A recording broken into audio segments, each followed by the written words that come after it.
Okay, so what this talk is going to be on, and it's kind of a dialogue as well, so I really just want to know what you guys want to know. But my sense is that a little bit of what I've learned in terms of Ayurveda and living foods, in Ayurveda and invasives and wild foods.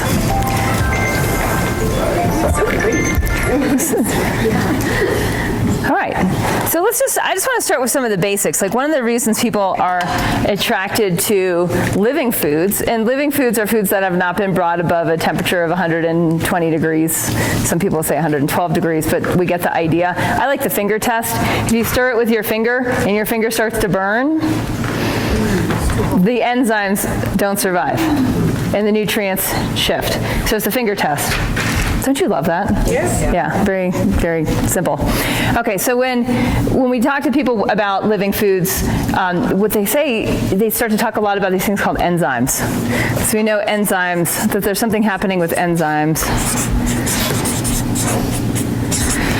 And then there's also something happening with nutrients. They say, well, like, there's not as many nutrients available when you've cooked foods when you start to go above that temperature range, that it shifts the chemical structures of the food and the nutrients are diminished. So there's something happening with nutrients.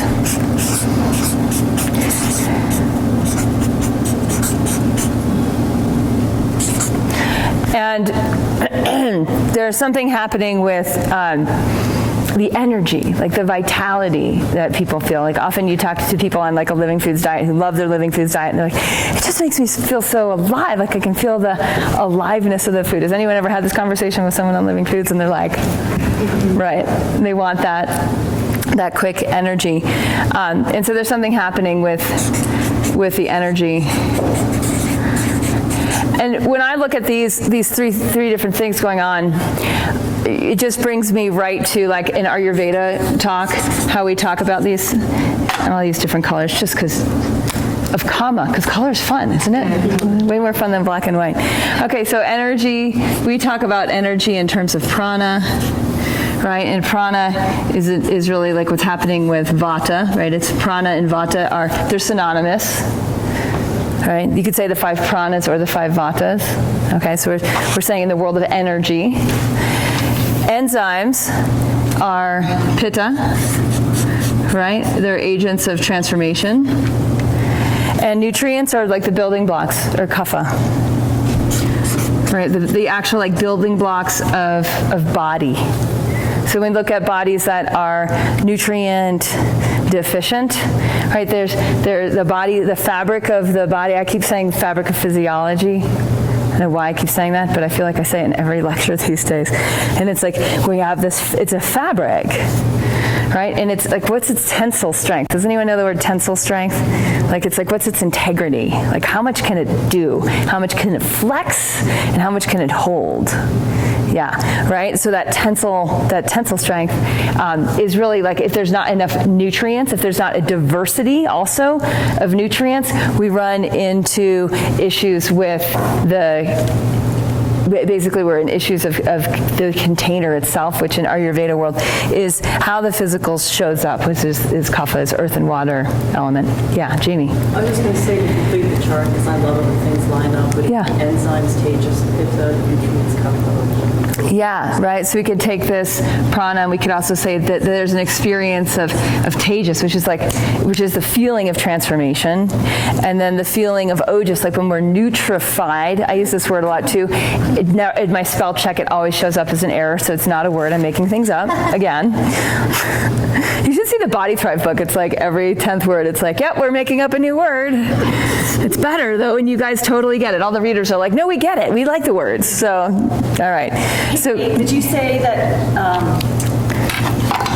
Did you use the word variety in conjunction with kapha and with nutrients? That one of the things that we're really looking here for, and this is so important that we get, is with nutrients, we need diversification.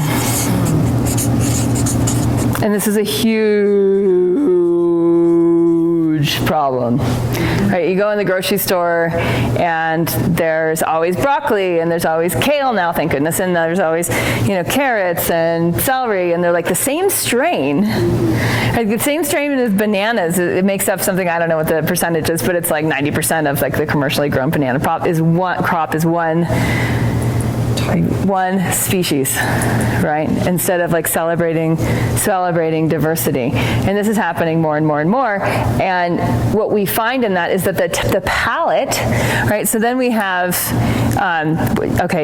FYI, for those of you who've not been live with me or seen me draw on a chalkboard, it gets really ugly really fast. So here's our body and here's our mouth. Okay, we'll give the person an eye, maybe some hair. Okay, and there's the body. Okay, and there's the other hole. And right, we've got like the stomach and all the intestines and something.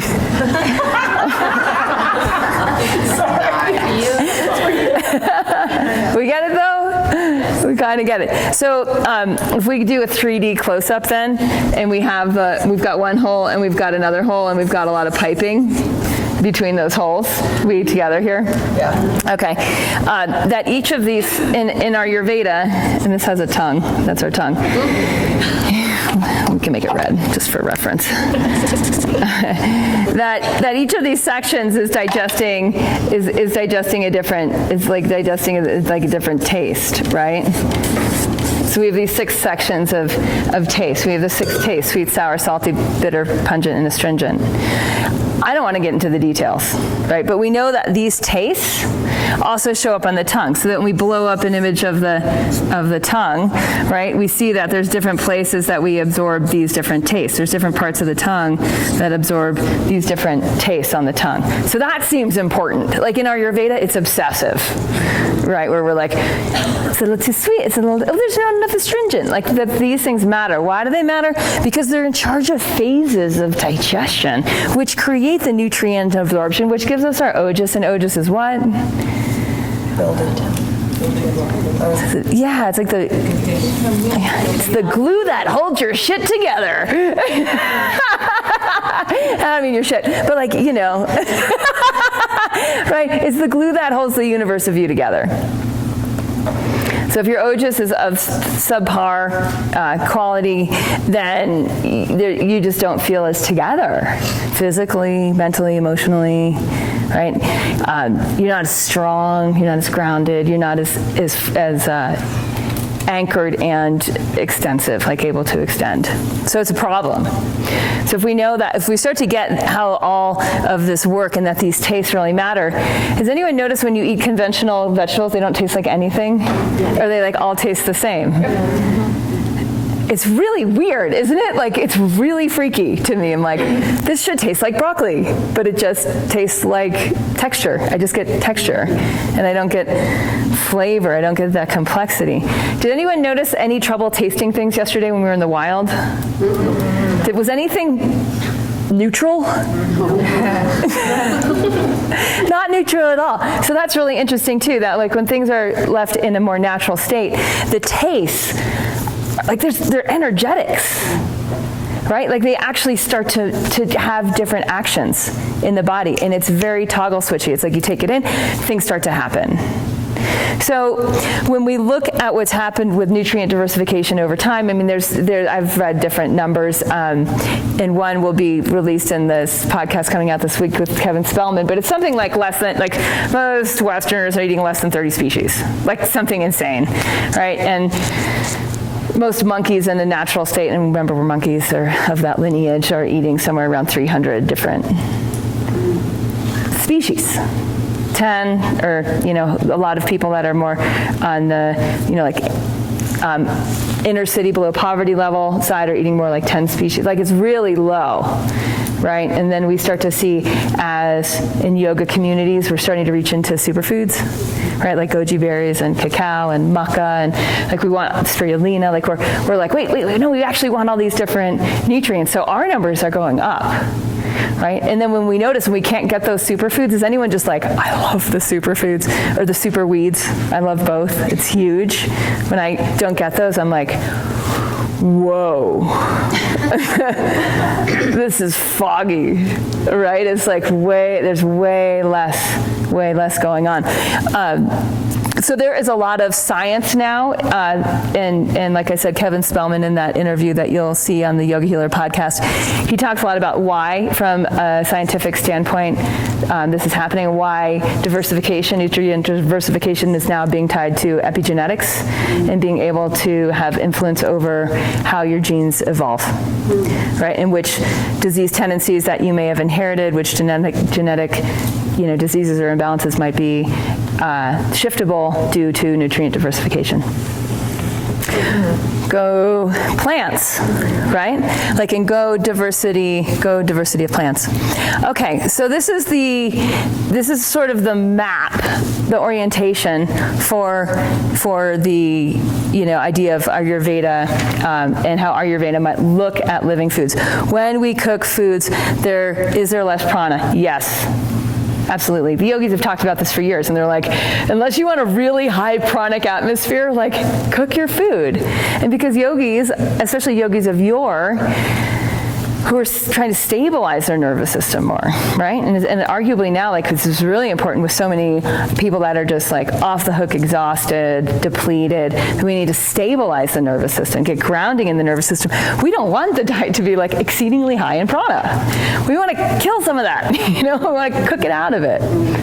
And finding that for you, it might be a day-to-day experience of like, how raw do I want to be today? Or how cooked do I want to be today? Like, what's really going to be absorbable and digestible for me right now? Now, at the same time, we have a ton of people popping digestive enzymes, right? So eating cooked food, but then popping digestive enzymes. Did you guys see this as like, what's going on here? And then we're back to the things in a bottle, like the plants in a bottle, and now we have the enzymes in a bottle, and then, right, it's like soon you'll be able to like inject a yoga class in a bottle, right, in front of, some people would say, like, we already have that, it's called coffee, hello, right?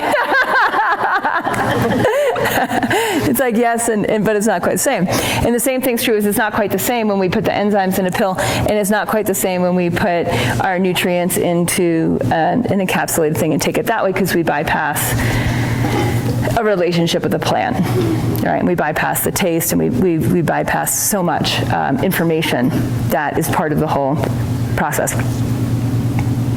Okay. Let me go. So now, okay, just a quick review. 6 tastes are important. Why? 6 tastes are connected to the different phases of digestion, which is related to nutrient absorption and the building of the fabric of the physiology, which we call dhatus in Ayurveda, and the end product of the dhatus is ojas. It's like the universe of you and having your shit together. Not your shit, but your shit, right? Okay, so now let's look at that in terms of the 6 tastes in living foods.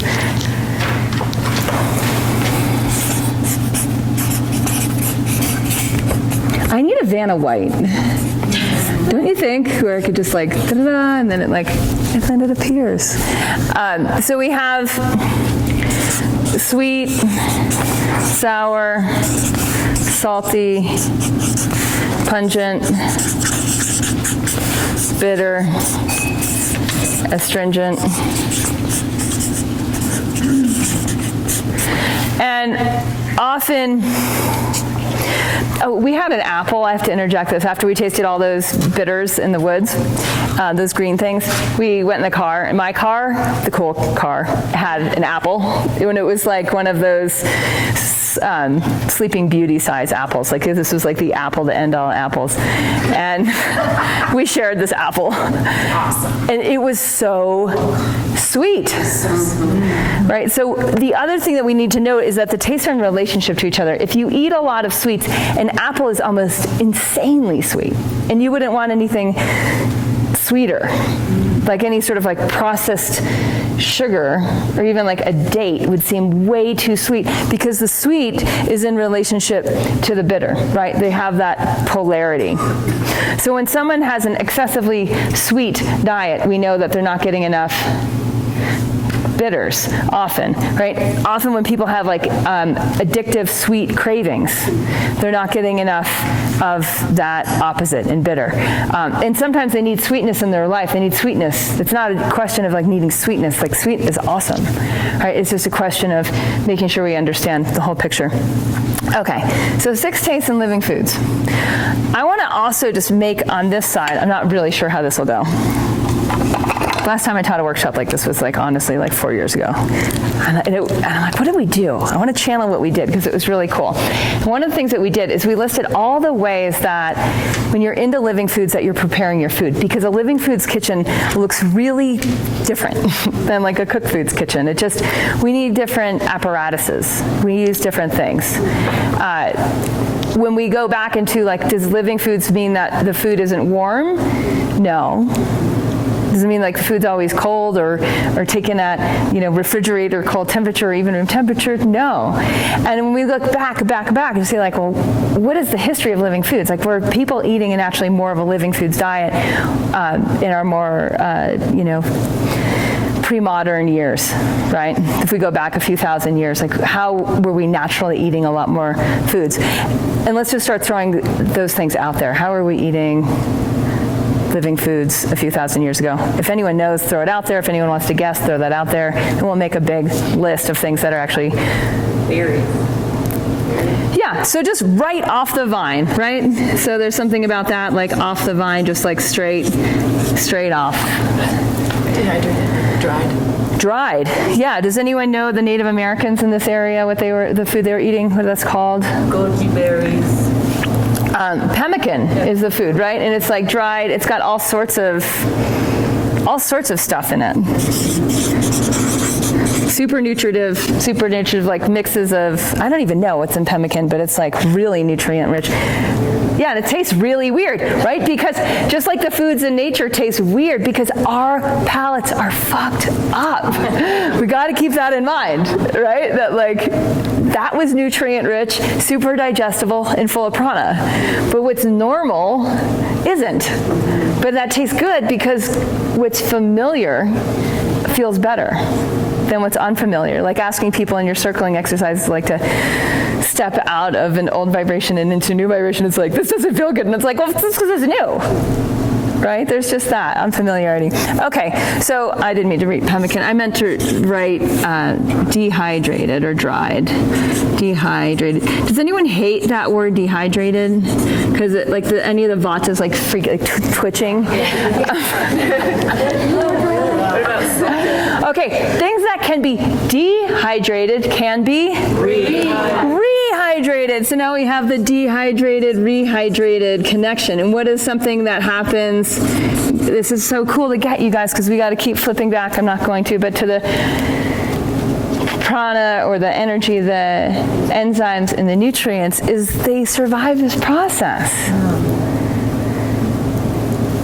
Okay, so we've got off the vine, we've got dehydrated or rehydrated. Salted, thank you. Is it fermented? Fermented! That's one of my favorites. Yeah, and fermented, these categories, you might see like these categories themselves are just, they're just huge. They contain so much. Like there's the world of fermentation. You can you can ferment liquids. You can ferment, like different concoctions like lemons and salt to create this paste. Or if you look into other cultures and their cultured foods, you can see it's like wow, that extends to coffee and chocolate and bread and cheese and all sorts of meats and every vegetable and fruit under the sun. Jamie. Do you differentiate between fermented and cultured? And if so, what is that? I don't. No, I consider fermented and cultured the same. Yeah, living cultures, right? So not. Some people will pickle things and use vinegar, and we are not talking about that because the vinegar will kill the enzymes. So when we look at like conventionally made like pickles in the grocery store and how they're different than a living food pickle, is that basically what happened is like once upon a time we were all living in these like more tribal collectives or extended families. Like even in this valley 100 years ago, like families would own regions. right? And so there'd be like 3 or 4 families living within a certain very small area of land. It might be less than 20 acres or less than 100 acres. And so they would, when they were making their pickles, right? Do you think each individual family would make their own pickles? No, they just get all 4 families together and they'd have their pickle making party, right? And then they'd have their elk drying party, right? And they would just help each other out, and we still see this in like Korea today with making kimchi. I have a friend that's Korean. It's like everyone goes home, even from the cities, traveling hundreds of miles to go home for the kimchi making party. They go and they make kimchi, and they make it in these our big tubs the plastic things that we carry stuff around in. Like that's what they're like putting that much kimchi in, and they're like going back and they have their kimchi. They have their year's supply of kimchi. So we're still seeing that. Like this is still happening. When this stopped happening in our country and we left the farm and went to the factory, and food kind of fell, like how are we going to get pickles if no one's home to make pickles? And if it takes 4 women to make enough pickles for a year, right? And that kind of thing, or people. We started to also have the rise of industrialized food, and in order to standardize, because the thing about cultured foods is it's all different. Like your pickles and my pickles are not going to be the same pickles. Because there's no way a fermented food can be consistent. It's alive, and alive things change and grow and are totally inconsistent, just like us.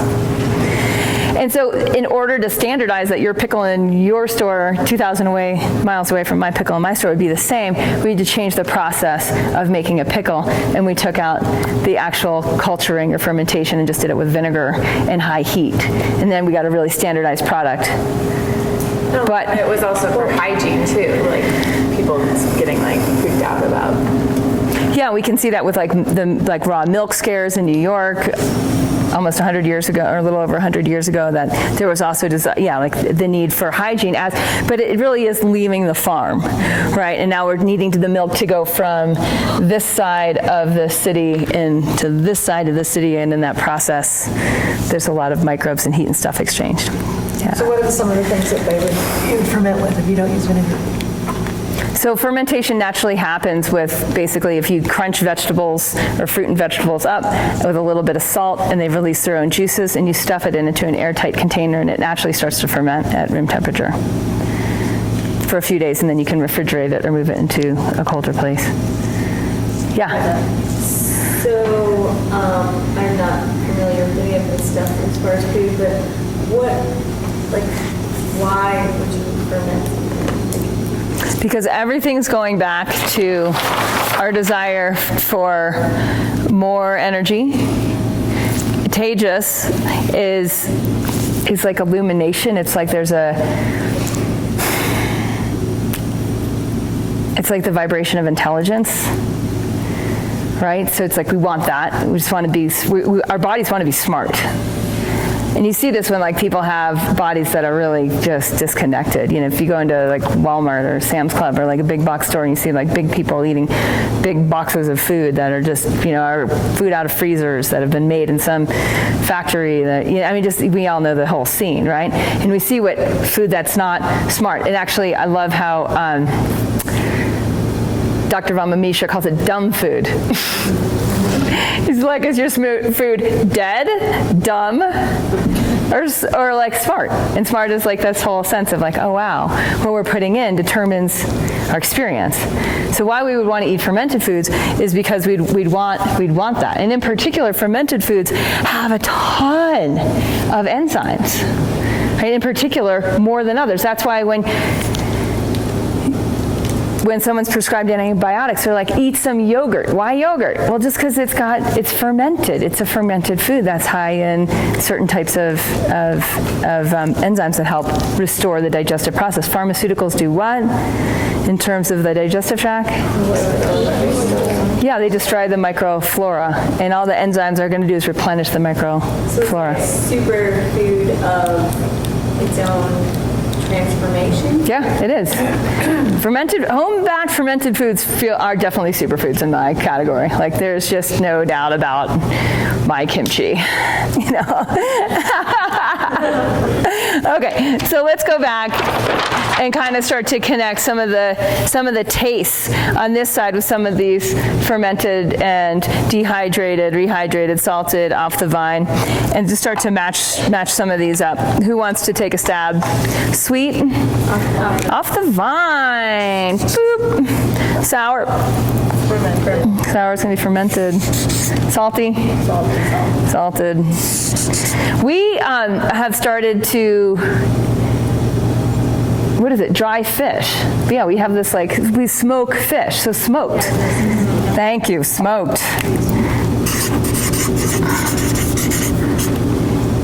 Smoked has a little salty, it can be salty, it can also be sweet. Sorry? Seaweed. Seaweed is going to be under Salted. Yes, it's salty, but it's dehydrated, right? So that's good to know too. The particulars of these open into categories. So we have that seaweed, right? So seaweed can be off the vine, or it can be dehydrated, rehydrated. Does anyone dehydrate, rehydrate seaweed? Or not? I'm sure you don't have seaweed dehydration farms. But does anyone rehydrate their seaweed and add it to miso soup? And it's you get that boost of chlorophyll and that saltiness. Great. The vine meaning berries and stuff you pick. Apples, any fruits, and vegetables that you're just. Because it could be sour. Off the vine can be sour too. Yeah, off the vine could off the vine go to every one of these categories? Yeah. I would think so, sour apples, salty seaweed, spices, bitter greens or lemons. Seeds and nuts could fall in that category. Yeah, off the vine would be seeds and nuts, right? There's all those different foods. So we're just seeing now there's a lot going on here. Fermented goes to where? Sour. You guys might need a new color here just so we can see things. So fermented is going to go to sour. Fermented could be salty. That's definitely an option. Definitely could be pungent. Has anyone ever eaten kimchi? Right? The garlic and the red pepper, it's whoa, you could digest anything with that stuff. I mean, that's their antibiotic. That's their natural antibiotic, because so they don't get infections in the winter. They don't. Yeah. What is salted? So salted, they used to pack, so say you shoot an elk, and then you skin the elk, and you cut all the muscle, and you let it dry on a line. You dry it out, and then you pack it in salt, and it doesn't go rancid. Miso paste is packed in salt. Has anyone ever made miso paste? You know how you have to line all the salt, and you have to pack it in the salt? Yeah. Oh, okay. Yeah. Fermented food, can that exacerbate pitta? Oh, sure. We can create an enormous amount of problems. Okay. Yes. Just want to make sure. Yes. So let's just keep going with this. So fermented, we went to pungent and sour. It can be salty. You can ferment lemons. So you could easily have an astringent. Any fermented sweet foods? Kombucha. We could do kombucha with sour and also sweet. And then also things like tempeh or mochi, that's sweet, right? That there's, in Asia, I see a lot of sweet rice fermented types of concoctions. Where would preserves be? Like jams and stuff like that. Now we're getting really tricky, right? Because if they're preserved by heat, then we're out. So a lot of canning it's not in here. It doesn't. Freezing, killing it too. Yeah, and then there's to what degrees, right? So then the things go from black and white to opening into this whole spectrum where we see, well, there are some nutrients that make it. There are some enzymes that make it. So again, it's 2 degrees. So we could put kind of in parentheses, freezing. Okay, so then smoked would go to usually more towards salty, also could be sweet. So what we start to see is that there's ways of having And fermented could also, yeah, okay, good.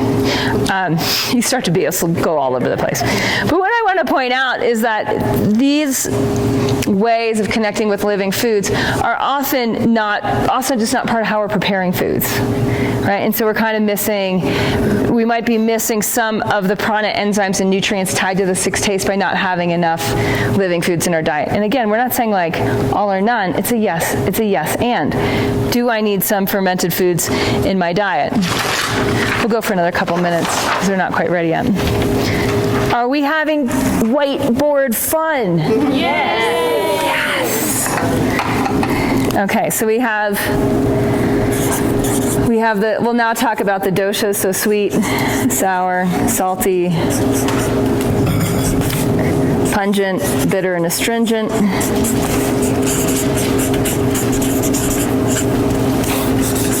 And we'll talk about the doshas.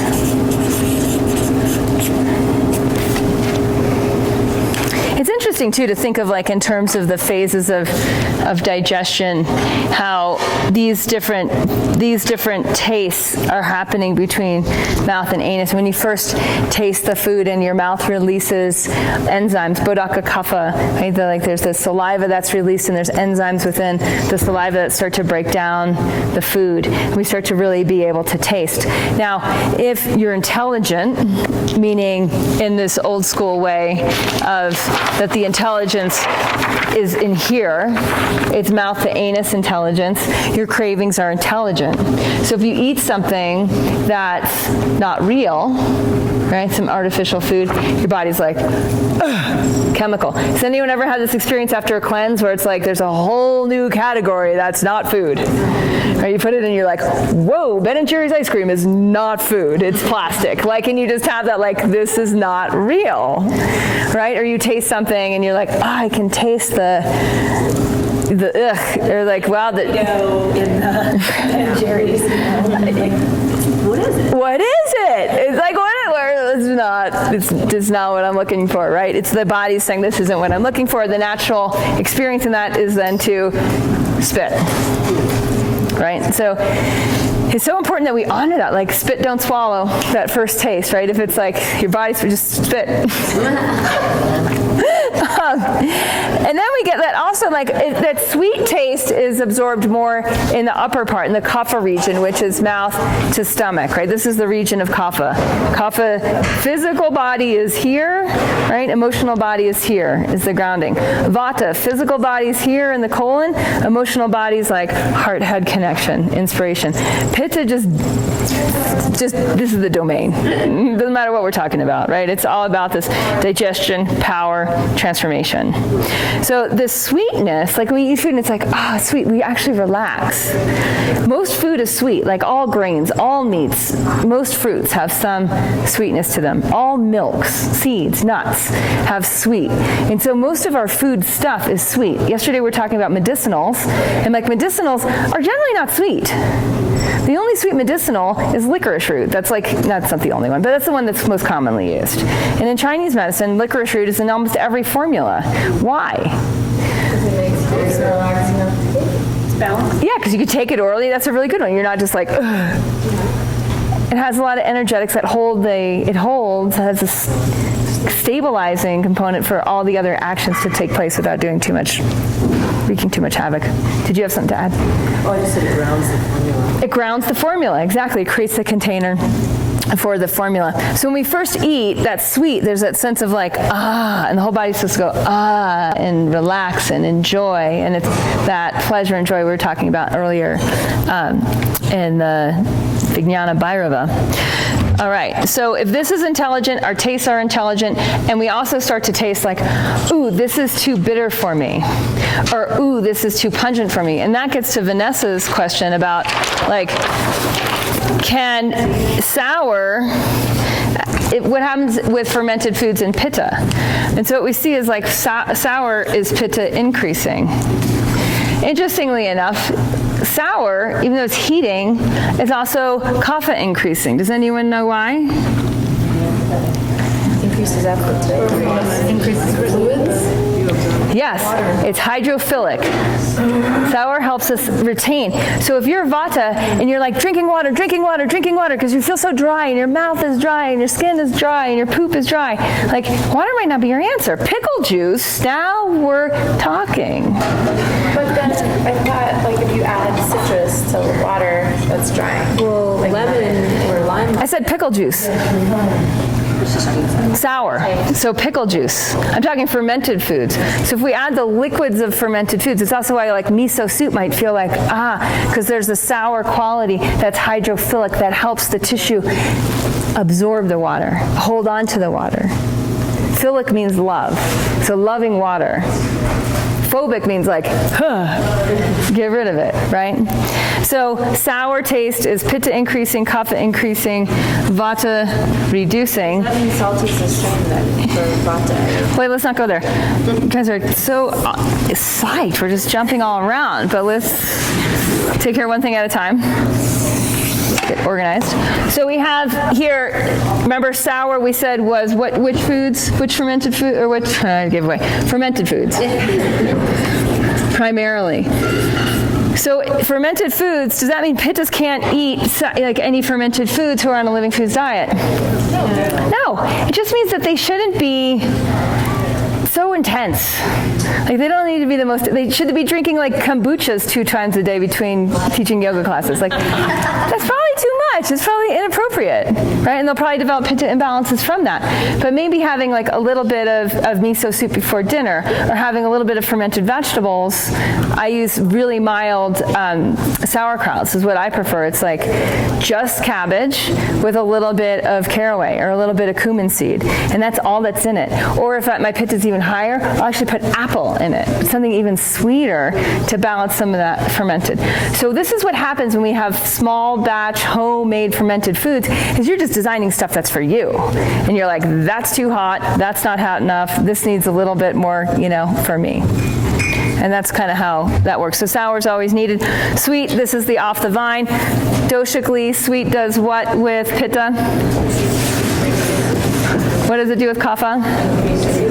And what does it do with vata? Right, does that mean kaphas can't eat any sweet food? No, it just means that we know that if like a kapha just eats fruit all the time, and I've gone through phases like this of eating way too much fruit, and I just get fat on fruit.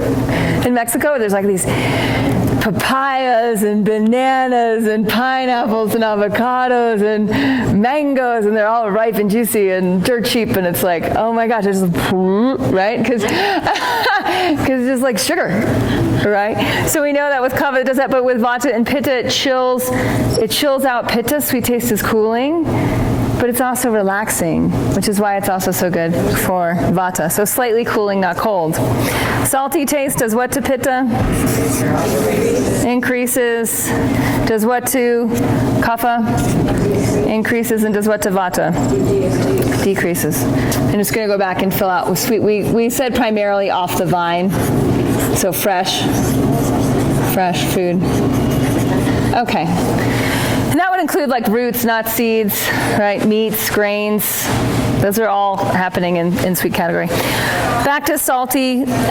We have salt itself. We have seaweed, and then adding those to foods. Even like celery has natural salts, but in general, the way we take in salt is just through salt.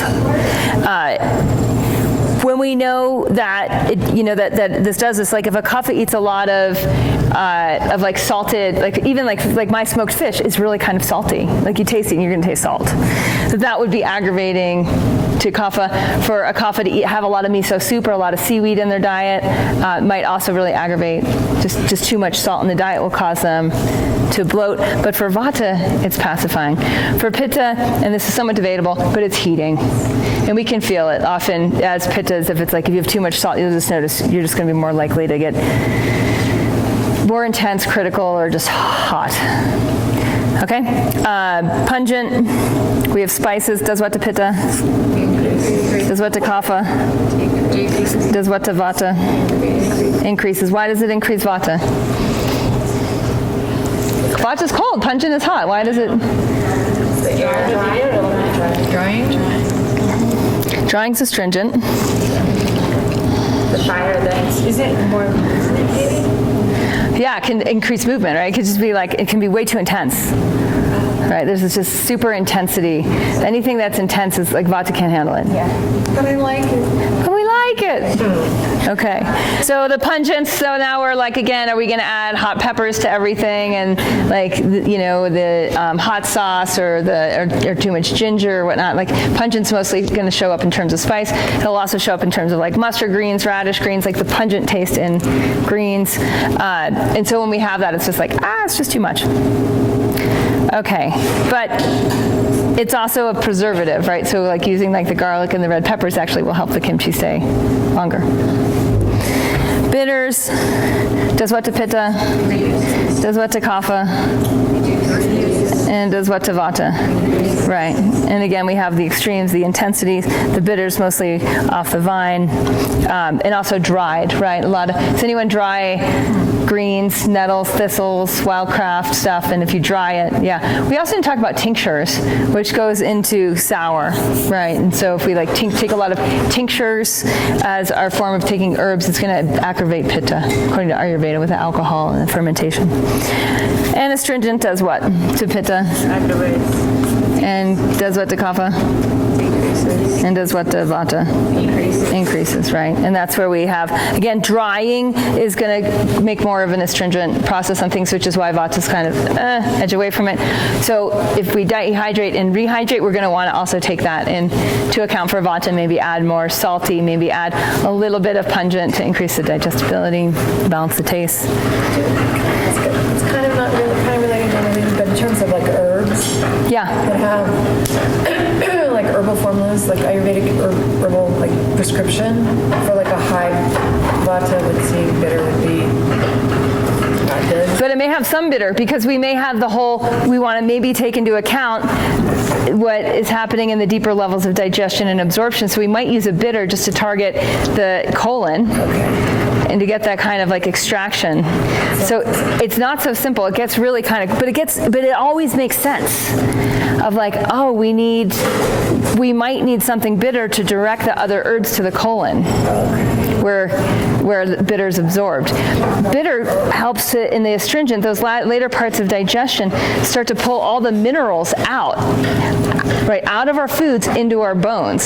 Some people are like, why are you obsessed with thistle? I'm like, the minerals. And would it also This shit's amazing. Like, you know what I mean? Like, I feel the minerals going out of my colon and into my bones. Like, that's what it feels like. That's what that deeper levels of absorption. But to do that, the colon has to like pull all the water out to make the feces. Right? And so there's that extraction of water that pulls things in, and the bitter and astringent tastes are down here. So when we're trying to target more absorption, we're going to probably want to use some bitter and astringent taste to just direct things to the colon. and if the vata is like that's its home and its seat, Yeah. it's too much. Yeah. The bitter and astringent will stir it up. You'll stir. Yeah, well, then we look into balanced formulas. Like one of the best balanced formula for from Ayurveda for the colon is Dashmula, which means 10 roots. Mula meaning root, and a lot of those roots have a lot of these different energetics, but their primary quality. Like, has anyone ever smelled Dashmula? It's sweet. It's really grounding, and it's an earthy sweet. It's not like a candy sweet, but for the realm of herbs, compared to like smelling cinnamon or smelling yarrow, you're like, whoa. If you had to choose among plants, like, wow, that's sweet. So it's going to have that as its main like grounding energetic, but it's going to have the other tastes in it. Yeah. So if you were dealing with malabsorption, Yeah. the astringent and bitter are good for absorption. Well, we need them all for absorption. I Yeah. understand that. I'm just trying to break this down because I'm hearing this correctly. I'm sorry. You said that bitter and astringent disrupt vata, but the absorption takes place in the colon, which is the seat of vata. See where I'm going? Yeah. It's like whenever I'm thinking about malabsorption, like one of the first places I go is fermented. Like I want the person making small batch fermented foods religiously and just starting to increase the amount of enzymes in their gut just to restore the flora and to really taste. Like what is the right taste in their fermented foods? Is it if that was too sour, then how do we make it more sweet? If it's not pungent enough, like what are the right pungents? And getting them to start to feel into the right mix of the 6 tastes in their own digestive tract. Has anyone ever noticed that fermented foods are laxative? Has anyone ever had that experience of like, whoa, that worked? Right? And it just helps the entire process digest, evolve. It helps things move along. But for people with like excessive, too much moving, and it's more vata moving than pitta, and pitta's not aggravated, fermented foods are going to help.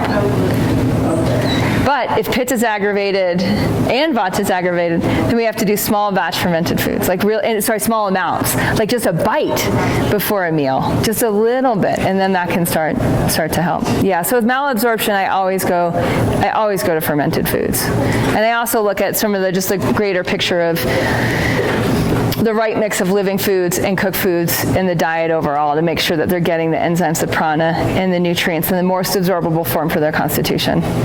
Yeah.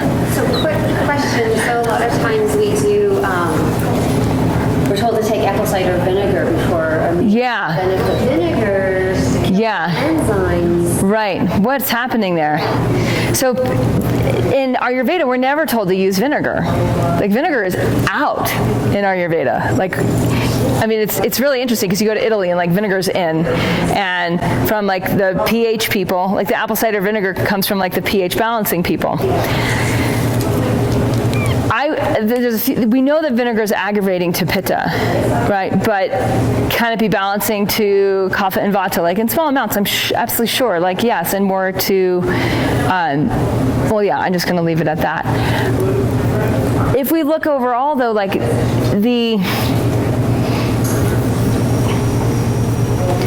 taking a teaspoon or a tablespoon or whatever of apple cider vinegar to balance your pH does not make any sense from an Ayurvedic perspective. Or from a living foods perspective. Because why isn't your pH balanced? And how is just taking a little hit of something that's aggravating to pitta, and even if you're not pitta, it's still aggravating your pitta. So your pitta is going to be, even if you're a vata kapha, it's going to be an aggravated pitta. Like everyone has all 3 doshas, right? So even though you might not be vata, it's like, how is your prana flowing? Is it aggravated? Is it jumpy? Is it fluid? Is it stuck? Right? And the same thing's true with pitta. Like, what's the quality of the transformational energy in your body? Is it like pissed off? And so from an Ayurvedic perspective, if we use vinegar a lot, it's going to make our pitta pissed off. That'll tweaky. It's like using vinegar and oil in your salad.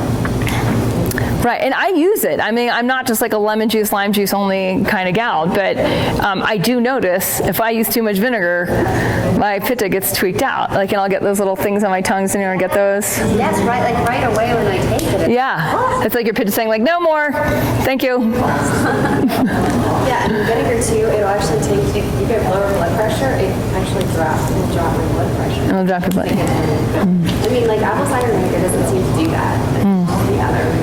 Okay, so let's just talk about this pH thing really quick, because this is, and then we'll end and eat lunch. Yes. Your pH can change based on stress.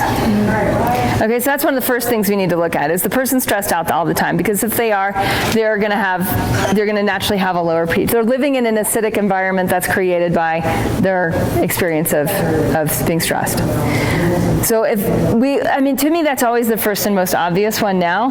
It used to be like the percentage of fruits and vegetables, primarily vegetables, and then the most alkaline of the fruits and vegetables in their diet. And we go to that acid alkaline chart in there. The living foods movement is really obsessed with that too, right? So we have these different food movements that are obsessed with different things. If we have pH, and we have the 0, 7, 14, and we're supposed to be hovering somewhere around here. And we know that stress is over here. Stress brings us here. Ease brings us over here. It's like why meditation works for everything. And then we also know that like anything that's like a drug, anything that's artificial, is like way over here with like crack. The pH of crack is really low, right? But also like alcohol, also like coffee, like all that stuff is on this side. And as we get closer here, we just get healthier, or we get different foods, not necessarily healthy foods, but we get more like like beans and legumes and meats and stuff like that are going to be below. Fruits and vegetables are going to be over here. Things that I believe, and we should look into this, but like things that are fermented, some people say that it starts to push over here, that the consistency changes. I've also heard that you can't change the consistency of food in preparation. It's pH, so that's controversial. But the idea is that if we, again, if we look at stress ease first, and if second, we just look at like what percentage of what they're eating is on this side, and what percentage of what they're eating is on this side. And if they have too many grains and too many meats and too many legumes that are between the 0 and 7 in their diet in relationship to the more of the fruits and vegetables and herbs and plant medicines, then they're just, it's like meditations at some point won't help that shift. Apple cider vinegar is not going to help that shift if we don't have that 1 and 2 taken care of. Yes. Sorry, this is really like, this has been a topic of my thinking a little while ago, and I researched it, and it was really driving me nuts because the body is always in homeostasis. The body is always a 7 point something or other. Like at that, let's say it's 7, because I don't know the exact number. And what I'm getting like a little bit of a reaction in terms of language, because what we eat can't change our pH balance because we're always in homeostasis. It's the ash of the food. It's like when you measure like it's like a pH ash of the food that comes out in our saliva. Like that have you ever taken a saliva test with a pH stick? Yeah. And you know how it doesn't come out the same? If you take it for a few weeks, it'll often come out different. So that's the change we're measuring. And it has something to do with how like the ash of the food affects the pH in our saliva. The way it comes out. Just like the digestion of how it, it's a good question, and we can look it up, but there's like just a really, how we eat, and it's like the ash of the digestion, right? Like the process of the digestion shifts our saliva, and that's why we can measure pH on a saliva stick. Or you can measure it in terms of your pee, that there's a... But in the body itself, we are at that 7 point whatever pH, always only the way it comes out? Not necessarily. Yeah, not necessarily, yeah. I mean, what I personally got to in this whole process of thinking is like, well, if we eat a lot of acidic foods, the body has to work harder to be in homeostasis. So what it does, it pulls minerals and vitamins out of the bones, and it causes stress to the body, and therefore we're not as healthy, or something like that. Yeah, I think just in terms of this, just understanding that like when we measure urine or measure saliva, we're going to see a spectrum, and that's what we're talking about in terms of measuring. Okay. Yeah. I'll take that. Okay. The spectrum is minuscule. Yeah, it's like right in here. 0.001 to 7.003, but it makes a huge difference. It's like minuscule changes in pH. So no, it can't swing dramatically, but those minuscule changes make a big difference. No, it can go from 6.8. Yeah, it can go on this side. I don't think that's true. No, when somebody has cancer, it's like way over. It's low. But yeah, go ahead. I was just going to say, for everybody, it might be helpful to think of like, it's like an earthquake, it's exponential, like each measurement is like, if it's 7.1 earthquake, 7.2 is 10 times bigger. Yeah. So the little increments are also big. pH power of 5 to the power of, like, it's a lot. To the power of a lot. So what we have here, just to kind of pull it together and wrap up and go eat, is that these are just different maps, right? These are all different maps of the territory. And whenever we hear of like a new diet, like the what's big right now, the Paleo's big right now. It's like we just want to understand it in terms of all of these different maps. We want to then unfold that diet on these different maps, and we can make almost any diet Ayurvedic if we understand the maps, right? And we kind of understand what's happening. Like, what's the best thing about Paleo? there's no processed food. Right. Right? How can anyone not get healthier on paleo who's eating a processed food diet? So whatever your judgments are against paleo and eating meat or whatever, like chances are that person's going to be more healthy, more connected, more awake, more aware of what they're eating. And that's, from my perspective, what we're always looking for in terms of diet, whether it's like living foods or whatnot, is that we can use some of these maps, some of these understandings that we can use food to bolster our health, to really take our awareness to a level that we're desiring.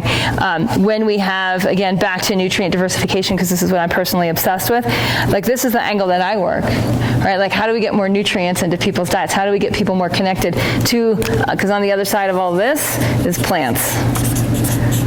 Right? So plants is like really the seat of all food and health. How do we get more connected to plants? Not just any plant, but lots of different plants.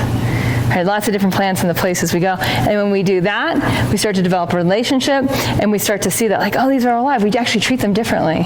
We start to energetically be more connected. They start to inform us. The plants actually inform us of, like, I would be good in your kimchi. You know, like, throw me in there.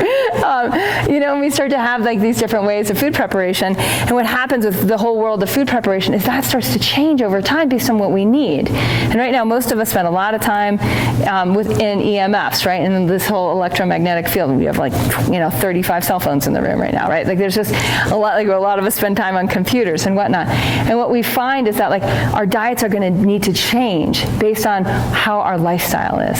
And so letting that happen in terms of your food preparation, in terms of your nutrient diversification, in terms of the taste that you're using, the different processes, and let that be an experiment in action, and to not get fixed, and to not get judgmental about it on yourself or what everyone else is doing. It's just, to me, it's like it's just a huge key of this whole path of awake living. Yeah. Just a quick question about Vitamixes and juicers. Yeah. And enzymes. There's Oh yeah, like if it's like if you're not using the right process, like to what degree are you killing stuff? To me, it's like to the nth degree, right? So it's like if you want to live at that nth degree, then do the research and find the best like centrifugal and if you're just getting into it, like just put stuff in a blender and press go.